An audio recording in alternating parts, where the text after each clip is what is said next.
Right. Good evening, everybody, and welcome to this Moonee Valley Library's online author talk. My name is Hannah, and I'll be hosting this evening. And tonight we have the pleasure of being joined by Tyson Yunkaporta, who'll be speaking to us about his book, Sand Talk: How Indigenous Thinking Can Save the World.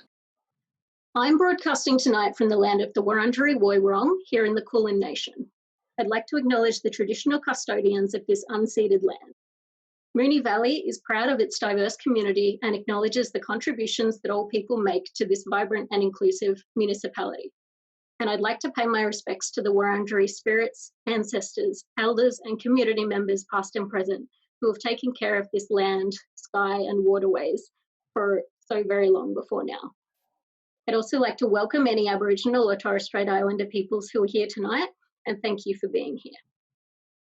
For everybody else, whether you're watching from somewhere here in the Kulin Nation or whether you're joining us from somewhere else in Australia or across the world, I encourage you to take a moment to acknowledge the history and the custodians of that land.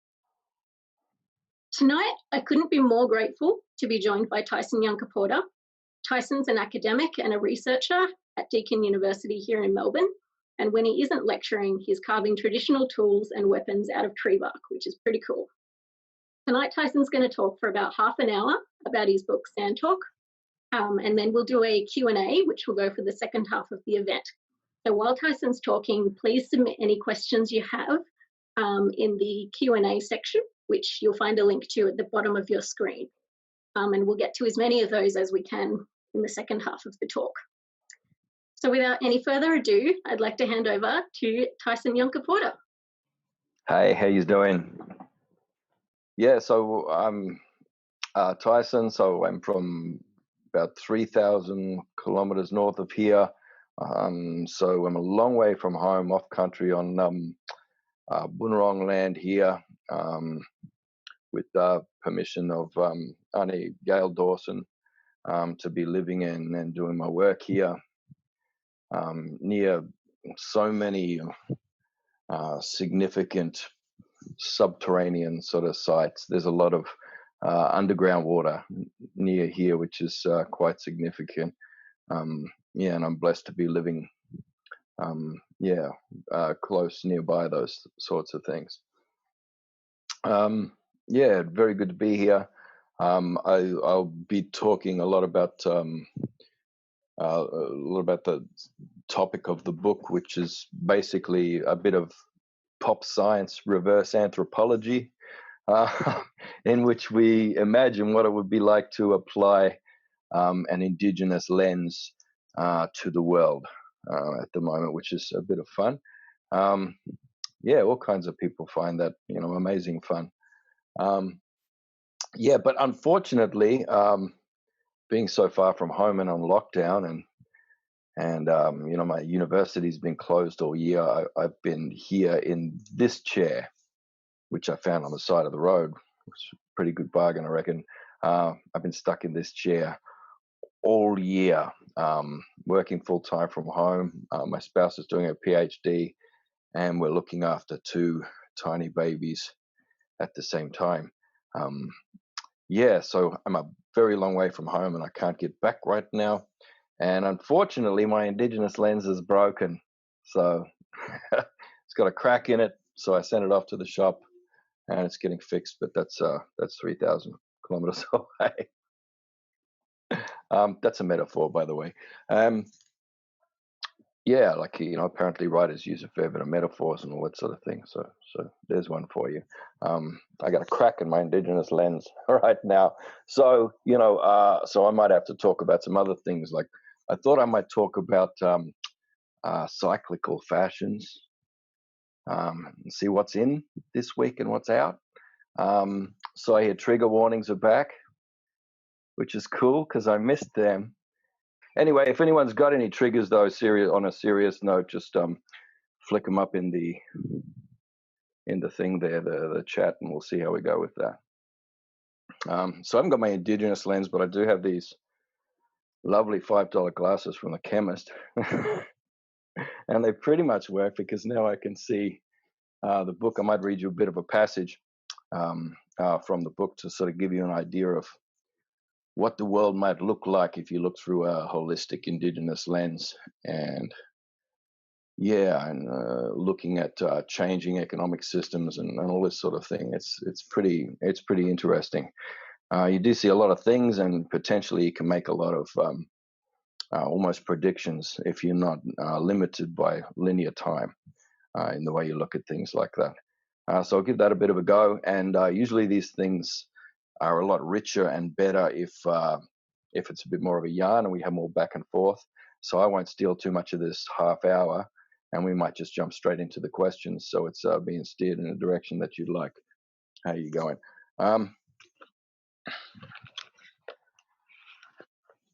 I have a request. If you want to read the book and you haven't already, please borrow from the library.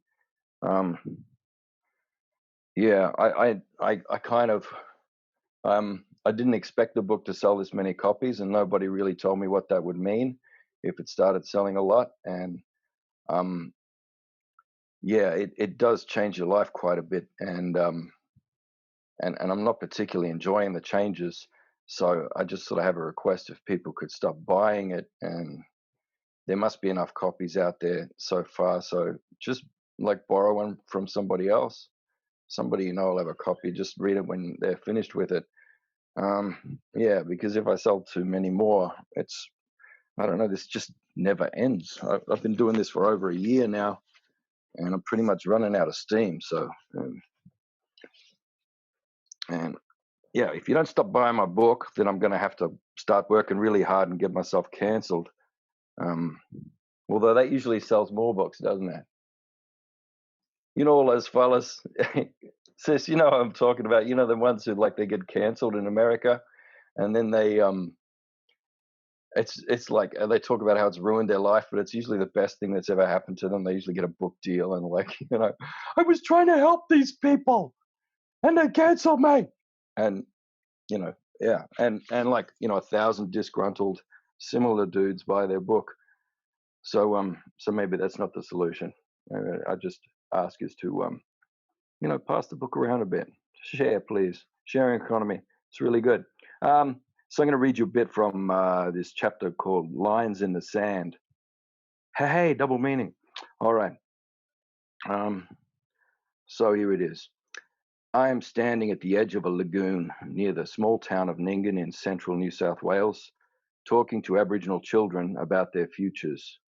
These bright tomorrows go under the rubric of learning and earning, a program that has been developed elsewhere using a predictive process I am not familiar with.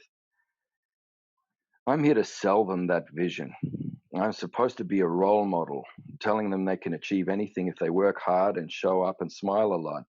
So I show up for this excursion to Nyngan. I smile, and I get to work trying to teach black kids in the bush about their bright economic future while grounding them in the proud traditions of their past.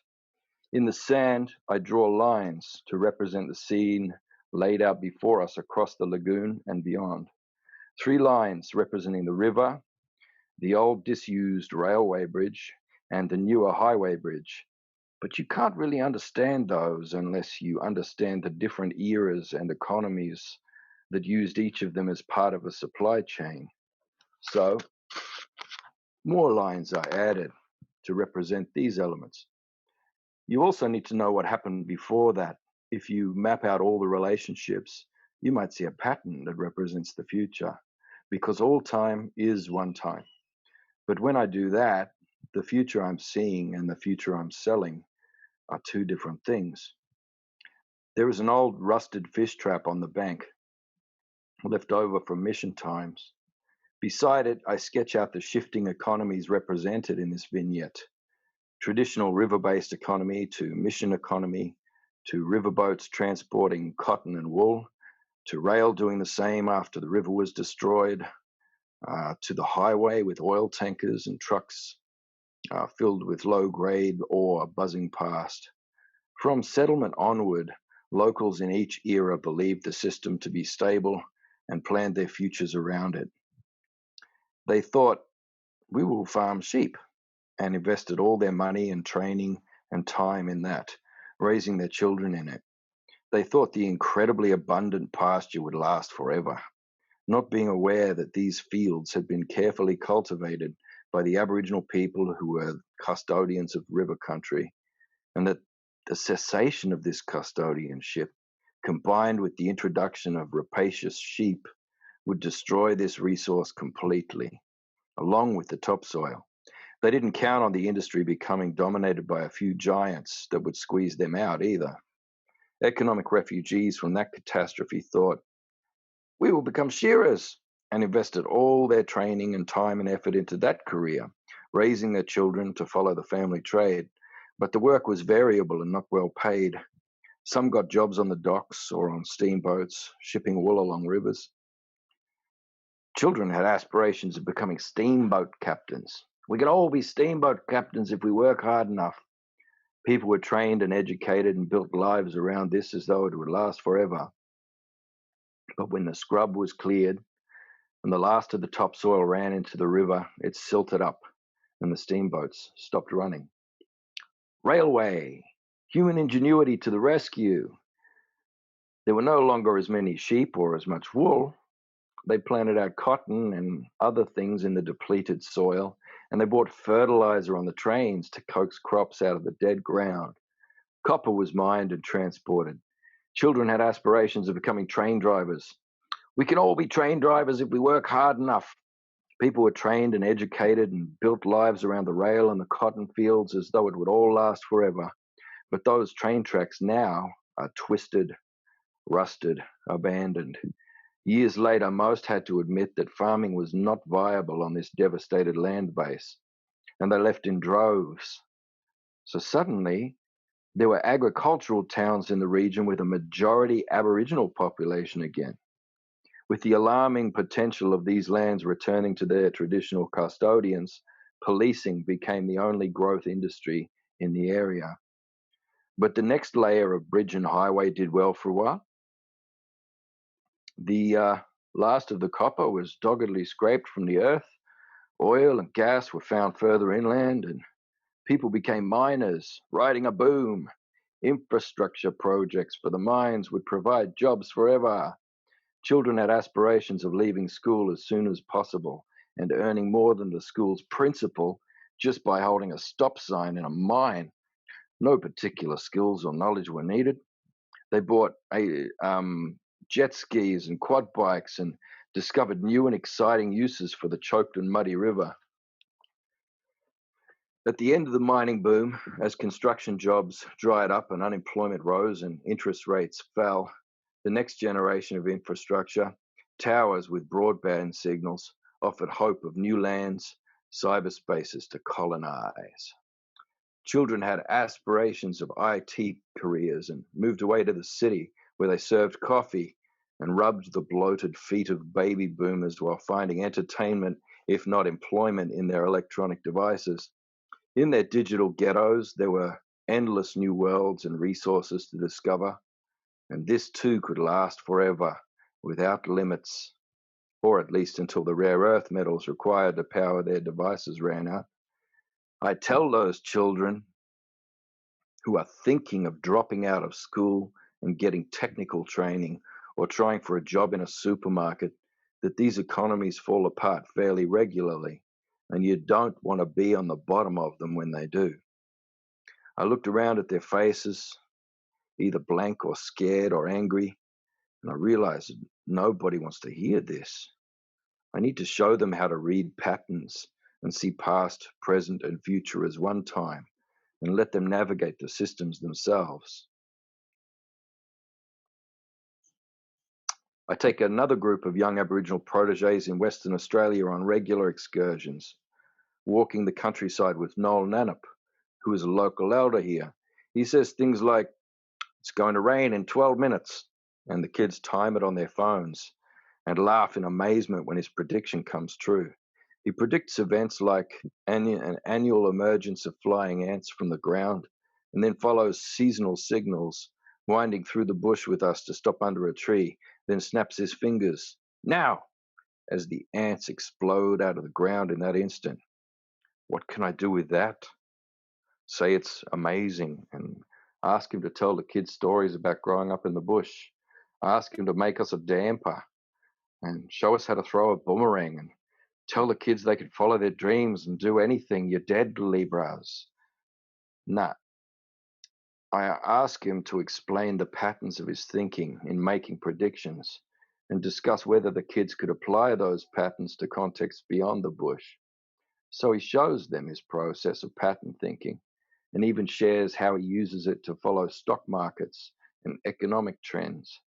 His process is all about seeing the overall shape of the connections between things.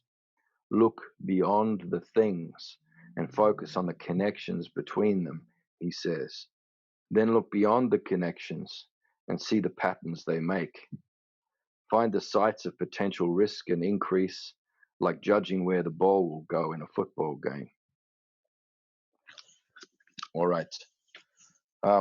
Sorry for the clumsy reading. I didn't realize that was the American version, so I had to translate it back from American into Australian again, which is surprisingly different. It's like a whole other language. You don't realize that until the editors get hold of that one. Yeah, so I think we should probably honor the message there about the connections, and you don't make very good connections in yarns if you got someone monologuing. There aren't many monologues in our communities. So if you got someone monologuing, that's usually someone who's out of relation and out of step with things. And you don't really get any good knowledge production or knowledge transmission happening that way. You've got to get those back and forths and those relationships happening. So let's try with a bit of that connectedness, and we might see if we go. Hey, if you've got a question, that's all right too. But if you just want to talk or say something, then just say something. Don't feel like you got to turn a statement or a judgment into a question, in order to be jumping into the Q&A. Just jump in and have a yarn if you want to have a yarn. Say what you need to say.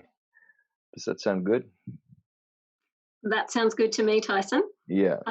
Doesn't look like anybody has said anything yet. I think maybe they're still processing a little bit what you read and what you've said so far, which I don't think is ever a bad thing. Sweet. I've got a question though for you. Beautiful.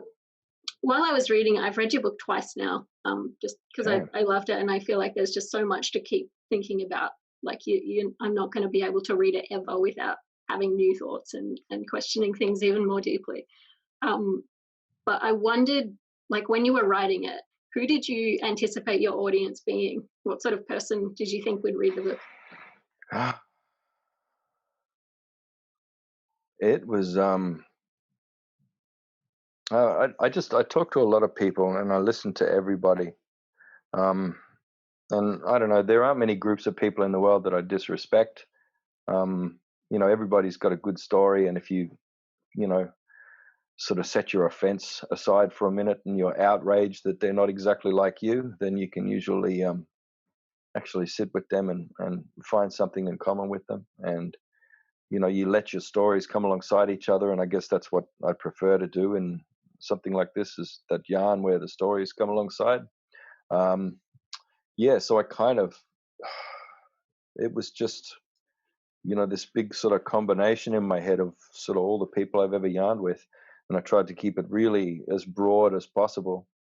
And I wrote it using that Indigenous pronoun of us two, which I think they call the linguists call it the dual first person plural. Yeah, the dual first person plural, us two.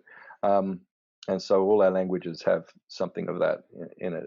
I did a lot of that and was really kind of inviting people to bring their stories along to the book. So no two people have read the book the same way. Whenever I talk to people, it's really cool, because it's like I'm discovering an entirely new book with every conversation, because everybody's read a different version of that book, not just in the American and Australian translation. I think there's French now and German too. Yeah. Yeah, right. I really like that idea of a book being a conversation, and I feel like that should be the case with all books, not Mm, just the book where you're trying to have a yarn. yeah. We've got a question here from Maria. She wants to know where you get your inspiration from. I'm just really uninspired. I don't have any inspiration. I'm still looking for it. Yeah, I just mostly do what I'm told. This book, I mean, I guess it came out of um, sort of, I guess, over a couple of decades of old fellas giving me different things to carry. But particularly, Old Man Jumafijo features quite heavily in that. That's a lot of his Sandtalk symbols in there. Back in 2012, he sort of passed those on to me and he said, "You're it. No, you're the one. Here, I'm going to give you these things. I want you to spread them out in the world." Because he saw those symbols as being a big ritual magic that are going to do what he calls like bringing the seven spirit families home again. And he sort of sees a big a future of, harmony and prosperity coming out of that ritual action. Yeah, so he asked me to do that. Um, I don't 100% believe in that, but I do it anyway. I like so I'm not a really positive kind of person who thinks the future's going to be amazing. But usually actually every time he says something that I don't believe, it turns out to be true down the track. So yeah, I mean it's not about inspiration; it's more about obligation. And I think so in the Western tradition, people say I think, therefore I am. But Mary Graham, who's like I think she's pretty much our best Indigenous thinker on this continent, and not very many people know her name. But my writing's nothing. She's amazing. Anyway, she says from an Aboriginal point of view, it's I am located, therefore I am. So it is all about that sense of place and being located. And it's she goes way beyond that. She says there's so many layers in location, and one of the most important layers that's in there is obligation. And so for me, I mean, that's just your baseline, way of being, no matter how you're feeling or what's going on in your life or how much hope you have or whether the glass is half full or half empty or full of poison. It doesn't matter. You have obligations that you need to meet, and that you're here for that. You have relations that you're accountable to and that you need to maintain. Um, and so, yeah, I guess I just pretty much do what I'm told. And that book is full of a bunch of stuff that allows me to do what I'm told all in one sort of thing. And I thought it would be a labor saving device. If I could just put it out there for a few thousand people, that would be it. But it hasn't saved me a lot of labor. It's the writing's the easy part. Like it's really easy. The book was easy to write. It's just it's this follow up that takes forever. Um, yeah, so I've been doing these kind of events and things for a year now, and it's sort of not slowing down. It seems to be snowballing a bit. Um, you know, and the rest of my family sort of don't like my absences too much. Yeah. You touched on there how easy you find the writing process is. So there's another question that probably leads into that. Do you ever have writer's block? And if you do, how do you overcome it? Just writer's block is a privilege that I would love to have. I think writer's block is something that happens to just people with massive amounts of unearned privilege. Oh, the empty page. What an agony. Man, if I had the luxury of sitting around and having a writer's block for a week, that would be freaking awesome. I haven't even had a holiday in 15, 20 years or something. Stuffing around and having writer's block would be awesome. But we've got no time for that. Blackfellow's got no time for that. You know, our highest aspiration, half of us is just survival, and it takes a lot of work, you know, especially if you've got a big extended family and you're the only one earning. It's a lot of work, you know. So yeah, writer's block is a luxury that we just don't have. Yeah, so I banged that book out in 2 weeks. It was because that was the only time I had, and I'm still paying for that 2 weeks. It's you know, people are still upset about me being absent from my family duties for well, 1 week of that I was absent, and the second week I just wrote in sort of 10-minute bursts when in between changing nappies and you know, vacuuming and all the rest. I think a lot of people would be quite jealous and wish they could do that sort of multitasking too, Tyson. Yeah, well, just you know, I don't know, like, you know, I give your trust fund away. Um, you know, try being homeless for a bit. You know, get out into the world, do that. You know, show up at 5 o'clock in the morning to, you know, the Centrelink and you know, where people are coming along in utes to sort of get poor unfortunate people to work for $7 an hour, cash in hand. You know, do some crowbarring. You know, it's good for your triceps. Like, crowbar a few fence post holes for, I say $7 an hour. I used to do it for $6 an hour, and that was a hard week to get to $360 to get through that. So you know, do that for a bit, and then see how much freaking writer's block you got. Yeah, that's the best thing you can do for your writing is to lose the privilege, bros, and yeah, just get in there. That's solid Leave you, advice. yeah. Or you know, you could be really stupid and like in your late 40s decide to have two more children. You could give that a bell. That's the hardest thing I've ever done. I mean, I can make babies, I just can't pick them up. My back's stuffed, but I Um, still have to. Tanya says that she's loving this so far, and she just wanted to say that your humor is appreciated. Oh, sweet. I'm glad it's coming across as humor because some people don't see that, and yeah. We've got a question here. It says governments don't seem to read patterns well, and when they're stuck in ideologies, what can Indigenous people do to teach our politicians? Oh, I don't want to. I've benefited so much this week from lack of pattern recognition. It's been awesome. Um, so yeah, I mean, we were just about ready to murder each other in this house, and then all of a sudden, like yesterday, they announced that they're opening up all the playgrounds again. My kids are psychopaths now. They're like they're tearing this place apart. I may not get out of here with my life. You know, they're 1 and 3. They haven't been out of the house most of the year. Anyway, so what they decided to do was just I don't know, you'd think you'd figure it out, but like just opening up one vector that everybody's gonna flock to all at once. You probably need to spread that out a bit. Like, don't just do playgrounds on one day. Yeah, so we've just been out there swimming in COVID and having a ball. Just it was like, so at the playground, local playground, it was like, do you ever see World War Z? You know, when Yeah, I've seen all that. the zombies are like ants going up and breaking into Israel. It was pretty much like that. It was like zombies eating Israel at the park, and my psychotic kids loved every minute of it, all the rough and tumble.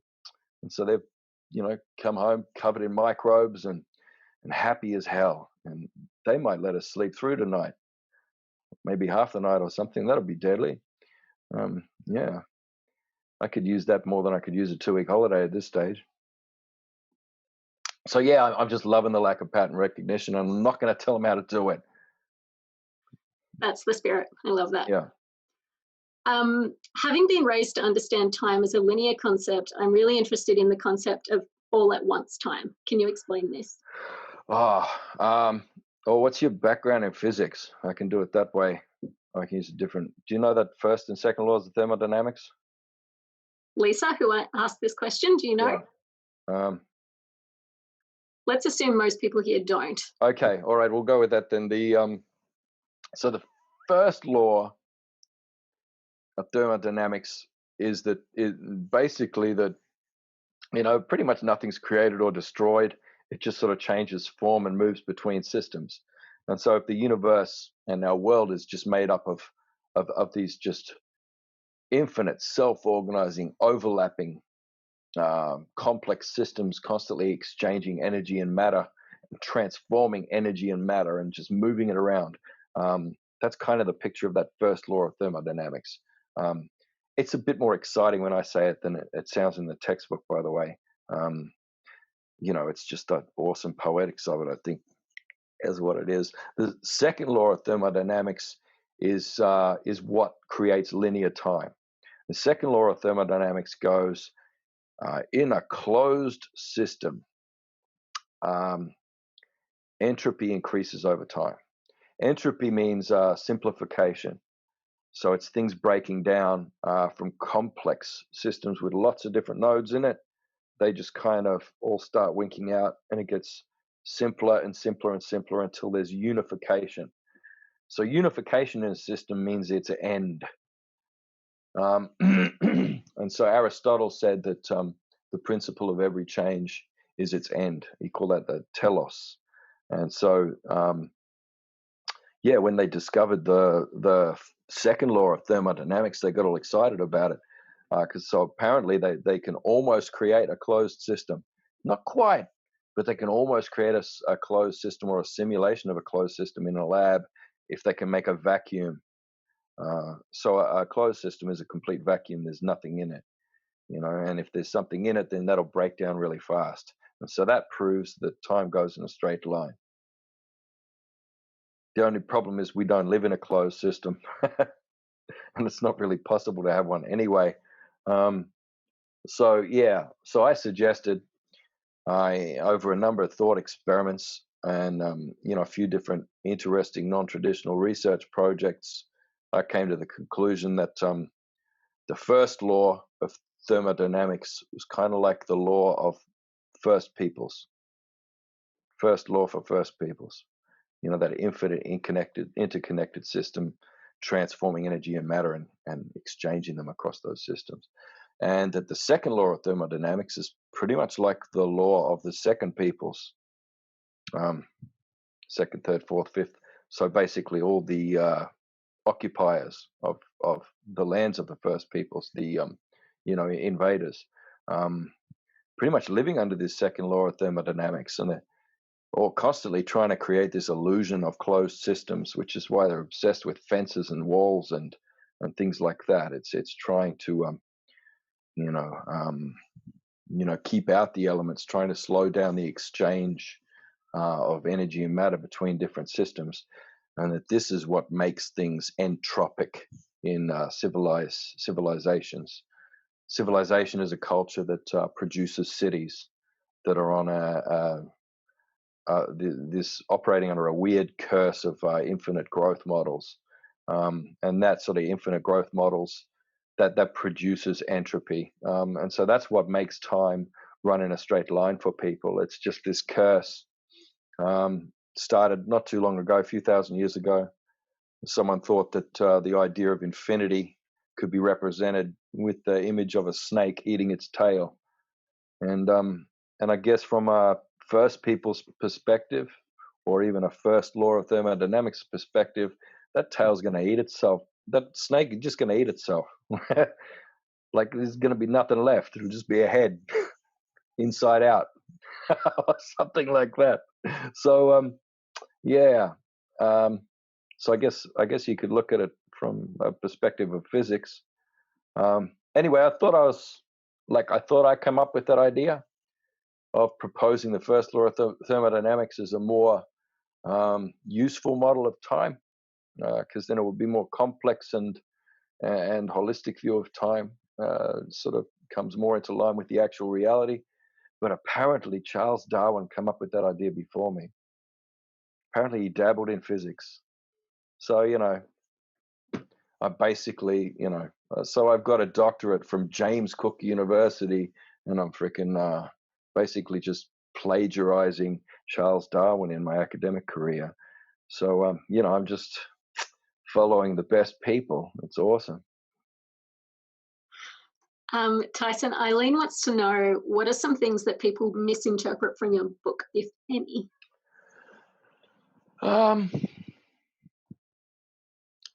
Nothing really. I don't know if it's misinterpretations, but people come up to, what I said before, people bring their stories alongside. That's the way it's been written.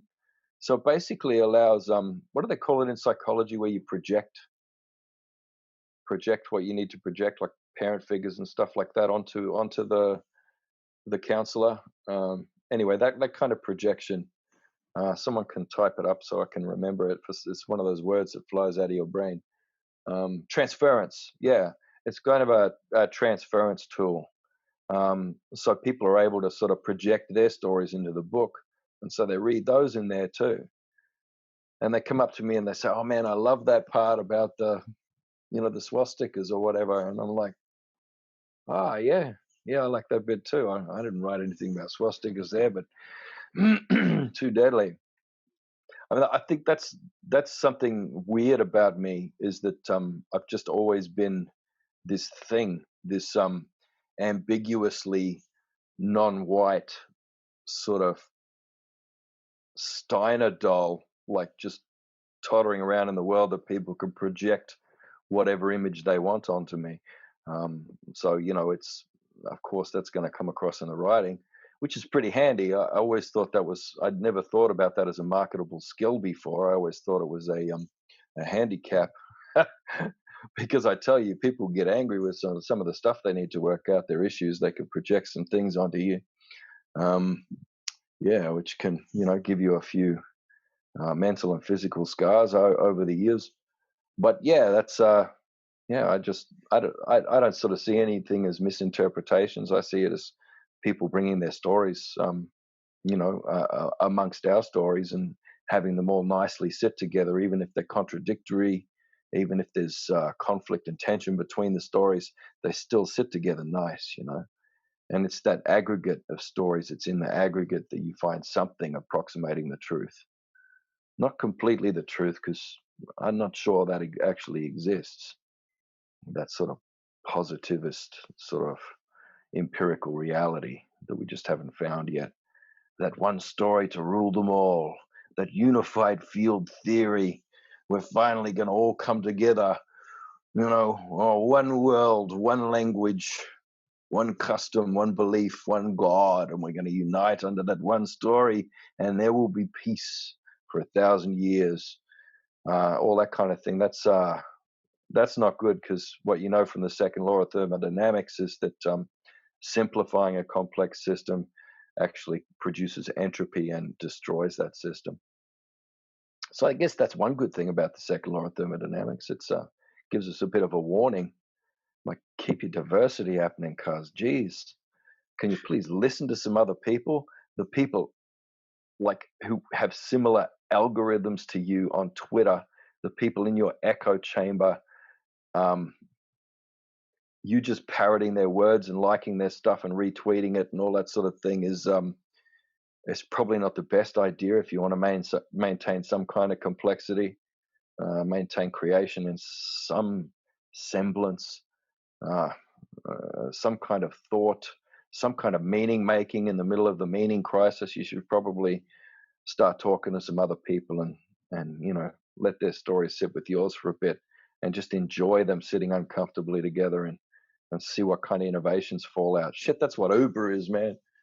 What if we got a dating app and GPS and a credit card app, and then we just mush them together? What do we get? Oh, damn, Uber, we're billionaires.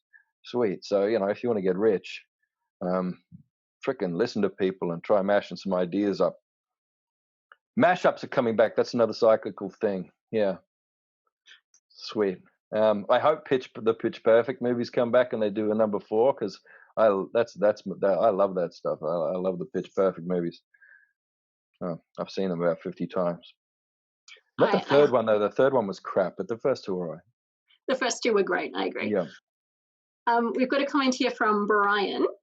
Could you unpack your use of sand as a metaphor a bit? As a Pacific Islander, I can't help but think of home when I hear the title. I just want to know what sand means for you. Constantly shifting, brother.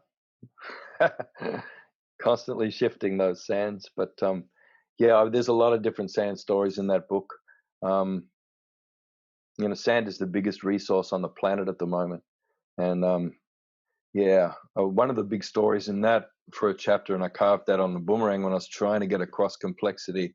It was about that interaction of fresh and salt and how that sand moves around in those cycles. You know how that works. So you lose sand from a beach, but it'll come back or come over from there, and it all goes around again. But all that dredging that happens and all the spits that they put there and try and block it and control it and keep that sand on this beach for that facility, for that real estate, they don't realize that that's going to send all their buildings crashing back into the sea long before climate change raises the sea level. The coastlines are going to fall into it anyway. But that's what I was thinking before. But this book, the story, the knowledge is not in the book. That was it about like 2 years ago. That's where that was. But the yarns have moved on. It's in all the stories that are together. And my thinking about sand has been strongly influenced over the last couple of months by Pacific Islanders. I've been talking to a few fellas, and it was really lovely to connect back, because since I moved to Melbourne, I haven't seen any poly fellas for a good while, and I really do miss that. I just miss it. I miss Kava, and I miss that real sense of openness and warmth. But here's the thing. They've been telling me about this idea that they call va. It's a someone idea, but there's similar terms and ideas right across all Pacifica, and va is that basically this idea that all of the knowledge and everything that you are and everything that is not in the person or the thing, like the sand, for example, but it's in the relational space in between those things. And that relational space, that connection, that's called va. And everything is in that liminal space. All that information, all that knowledge. I've still only got a toddler's understanding of it at the moment. Apparently there's five stages of knowing around that concept, and I'm still at the toddler one. But that toddler one is like the first thing the mother teaches to the baby, to the child, and they're standing in the sand on the beach, just at the edge of the water, and they're coming to understand the relation that relational space between their feet and the sand, and that everything's in that, and that's how they come to know themselves. But then the next thing, that water comes up and washes over their feet, and their feet go into the sand, and now there's suddenly a relation between three things, and I guess that when you start to look out into the world around you, if you're inhabiting a social system or an ecological system that has even just 1,000 different things in it, that in that 1,000 things there are 1 billion different potential combinatorials of three. And so that all those relational spaces in between those twos and threes and networks are just there's infinite knowledge, and there's infinite growth there that can happen in the increase of relationships within a system. The system itself does not need to grow, just the connections within the system, those infinite combinatorials. A good friend of mine calls that growth into the micro rather than growth into the macro. Growth into the macro, like with having to grow your GDP every year, or your city will collapse, or your economy or your nation or whatever. That's growth into the macro, and that's entropy. You can't infinitely increase the size of your system, but if you focus on what you've got there and you increase the complexity in the system, you can have eternal growth down that way. That's my toddler's understanding of Va and where it takes me. And that's currently I'm obsessed with with these Samoan ideas about sand and what there is in that space between my feet and the sand. And so I kind of got lost in that story now. Yeah. Speaking of toddlers understanding, there's a question here. It says, I have seen country acknowledged as one of the authors of an article. How is country as an author explained to children, and can children write with country as a co-author? Yeah, that was from Deakin University. Represent that paper. Yeah, that's awesome. Sorry, I got too excited about the country as an author, and I missed the second part of the question. What was that? How can this be explained to children, and can children write with country as a co-author? They just do it anyway. You know, writing your life with country as a co-author. That's what we do as a species. You know, like so you could have several generations of whales raised in captivity at SeaWorld, and then you could there'd be a new one born. You could chuck him out in the ocean, and he'd take off, and he knows all the migration routes. How does he know them? You know, every single organism on the planet occupies an ecological niche and knows that niche, has that inherited memory of that niche, and we have that. We have that, and our children still have it until we beat it out of them.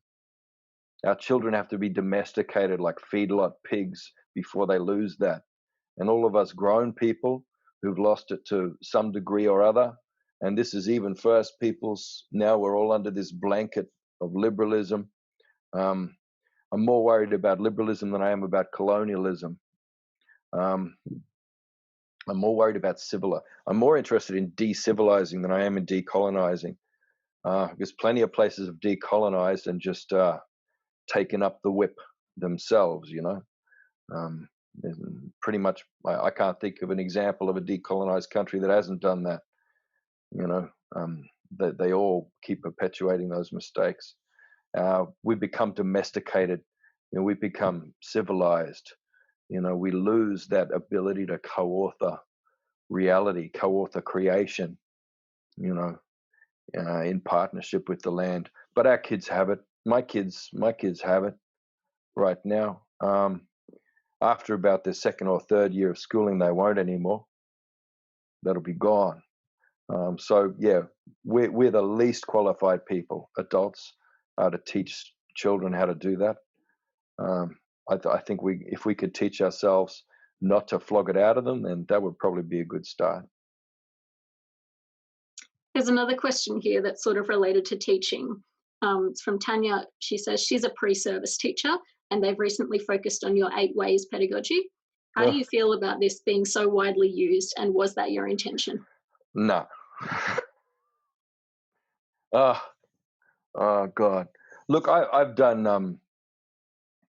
I've lost track of the hundreds of Indigenous pedagogy frameworks I've made with local communities specifically for that place. Okay, Aboriginal pedagogies come from a sentient landscape and a relation with a sentient landscape. Every bioregion is different, and your bioregion shapes your language, shapes your culture, shapes your society. That's why we had 500 of them, you know. That's why there's so much diversity. You get diversity in the landscape, you get diversity in the languages, diversity in your pedagogies. This was one simple framework that was designed to help non-Aboriginal teachers come into dialogue with Aboriginal knowledges in one region in Western New South Wales. and it was probably the slackest one that I've done, because I didn't even do it. It comes from the community, you know. It was probably the most clumsy because it was one of the first that I did, that I helped people put together. And you know, there's heaps better ones out there. There's amazing ones out there, and for some reason, people latched onto that one. I think it's because it's so simple. It kind of gives. It can be used in complex ways, but I think it's a thing that people can apply quite simply without having to look any further. So the education department is printing 8-way stickers now. And so, if you get 10 out of 10 on your spelling test, you get an 8-way sticker. And then they go, there, look, we're doing Aboriginal. There's our Aboriginal stuff for the day done. Move on. We don't have to talk about colonization. We don't have to talk about, for example, that there are more children being removed right now from our families than at the height of the stolen generations, which is that thing that happened in the past, hey, like colonization. We don't have to talk about the fact that, a big, new, brutal wave of colonization has swept over us over the last 10 years in order to dig Australia out of the global financial crisis because we needed to ramp up production by a factor of 10 of ore. It wasn't economic stimulus packages, it was increased mining activity on Aboriginal land that dug us out of the GFC. And that required a lot of horrendous interventions, lots of people, lots of deaths in custody, lots of just weird deaths, lots of unnecessary deaths, lots of dispossession, ongoing dispossession, destruction of land, the bloody dynamiting of sacred sites, etc., etc. And, oh, sorry, we won't mention that.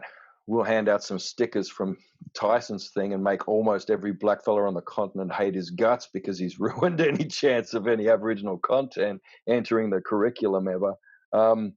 But yeah, please do go ahead and use it.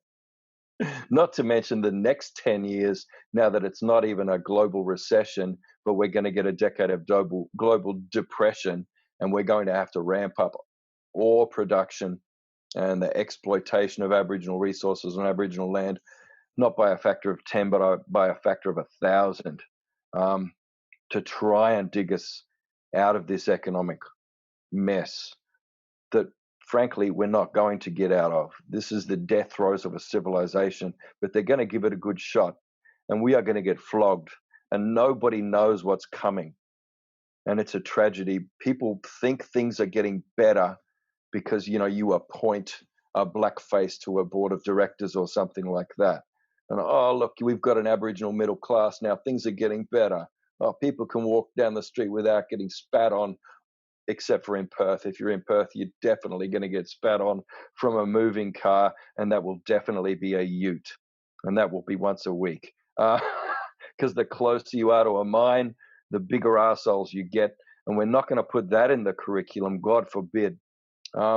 So, Tyson comes along and provides a pedagogical loophole, trying to get people to apply an Indigenous actual perspective and an actual lens and go, look, you can teach algebra using Aboriginal knowledge transmission methods and actually honor our knowledge, as a process and as an optimal intellectual pursuit.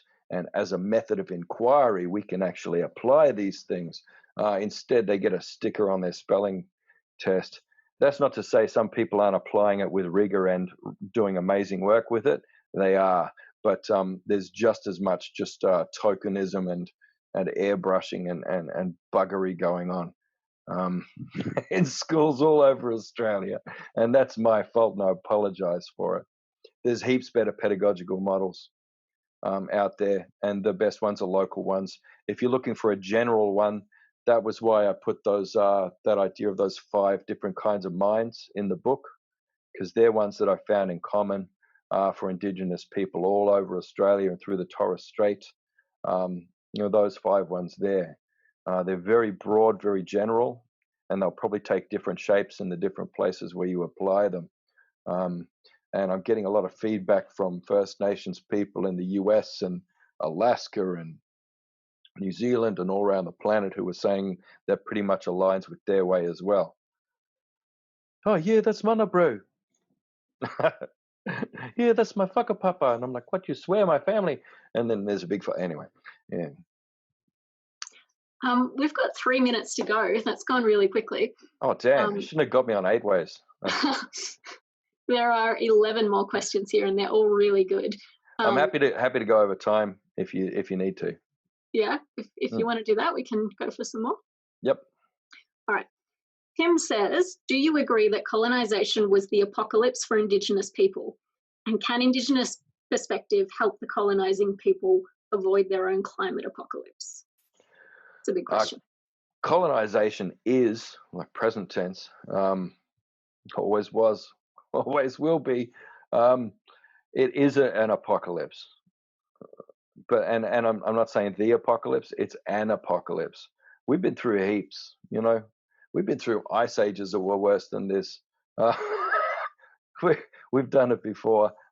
We'll do it again. We'll go through heaps of apocalypses, but then so is everybody else as well. You know, we've got you know, there are carved shells from Homo erectus that are 1 million years old. For at least 1 million years, you know, humans have been making sense of apocalypses and making symbolic meaning around these things and figuring it out.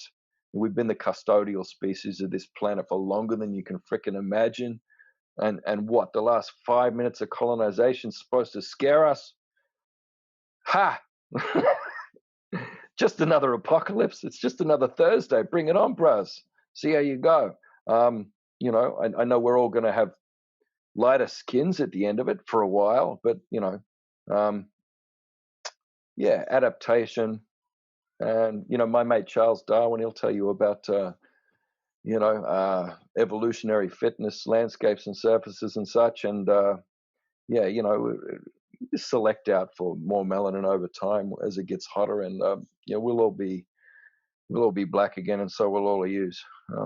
That was just a temporary weird mutation that happened because a few Scandinavians thought it might be a good idea to grow grain on thin soil and in a place where there's no sunlight, so they didn't get any vitamin D for 500 years and had to lose all their melanin just to survive.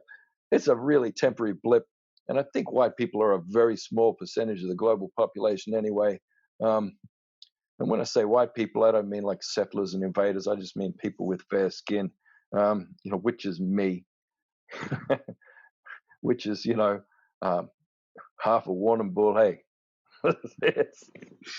more than half. Yeah.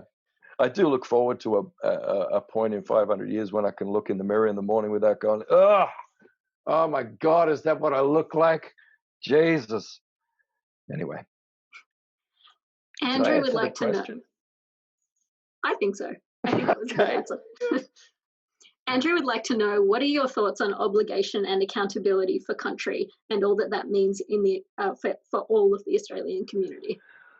Oh, that's interesting. I was listening to a podcast on that last night. Not about country, but it was about economies. They're talking about this economic system as something that's separated from nature and from ecological system. It's funny, it's called an economy. So it's like a different named ecology, I guess.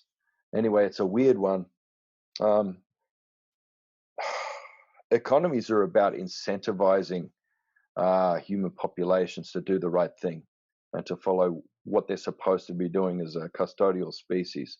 The current economic system we live under disincentivizes that and actually incentivizes the most psychotic, horrendous behaviors.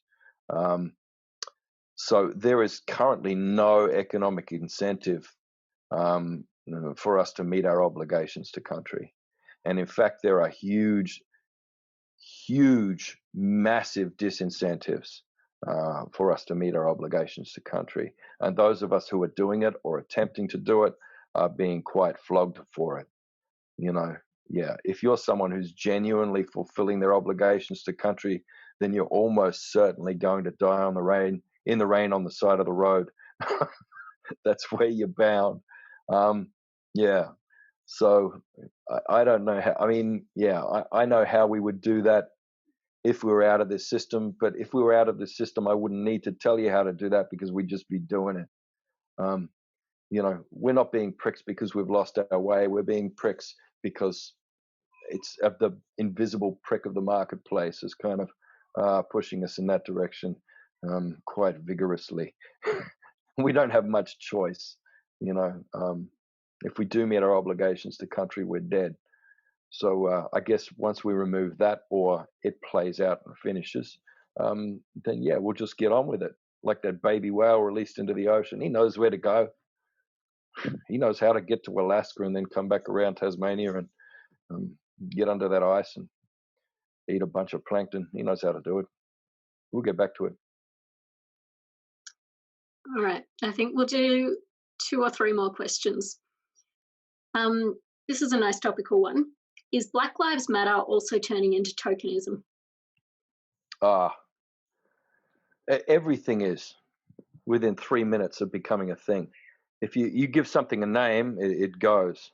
So the Black Lives Matter organization that you're donating to is not the movement, like at all. And I have this quite reliably from a lot of grassroots activists who are the actual BLM movement, and most of them aren't even calling themselves that anymore because it's just been ruined.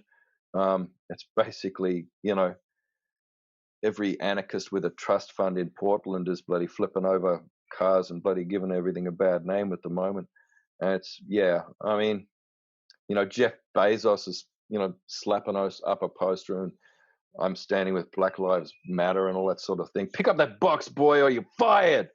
What was I saying? Yeah, Black Lives Matter. It's just bullshit, like endless bullshit, but everything is. My book is bullshit. It was, my original title for it was Forever LTD, and it was talking about exactly that problem. The publishers very wisely thought that wouldn't sell many copies because it's too complicated and ironic and depressing. But basically, as soon as you give something a name, this system of liberalism we're living under is going to steal it, take it, airbrush it, sanitize it, bloody repackage it, rebrand it, and sell it on, and just continue business as usual. Even the word liberalism, it's got liberal in there for a reason. That means freedom. And that came out of, the first threat to it, which was people going, no, we don't want to be your slaves. We want to be free. So everybody rose up and went, no, freedom, freedom. They went, yes, liberty. Yes, liberty. We'll give you liberty. We'll even call it liberty, liberalism. Here we go.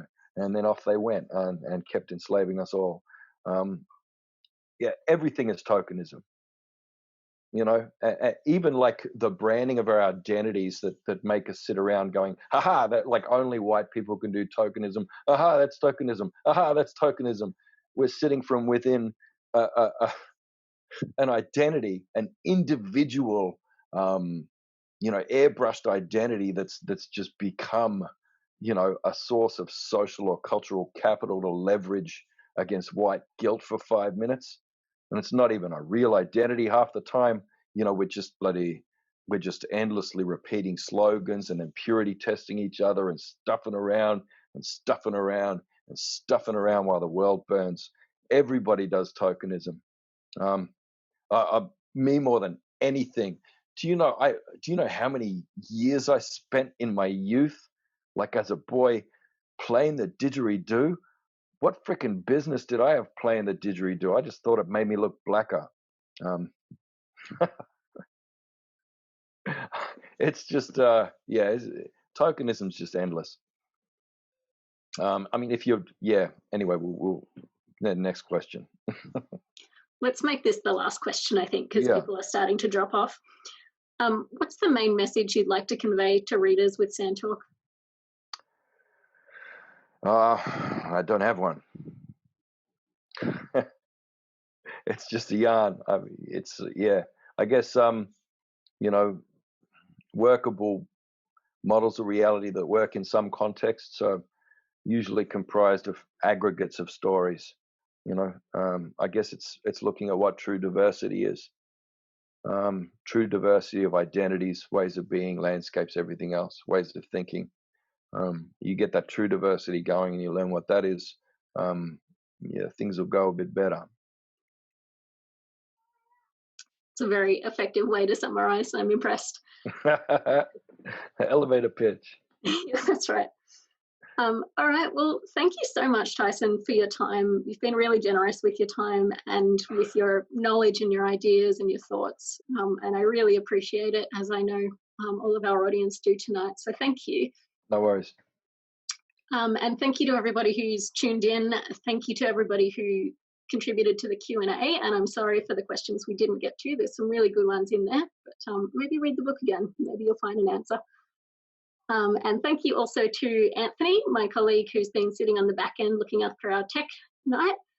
And I think that's all from me. So thank you once again, Tyson. Sweet, no worries. All right, thanks Bye. very much. Bye.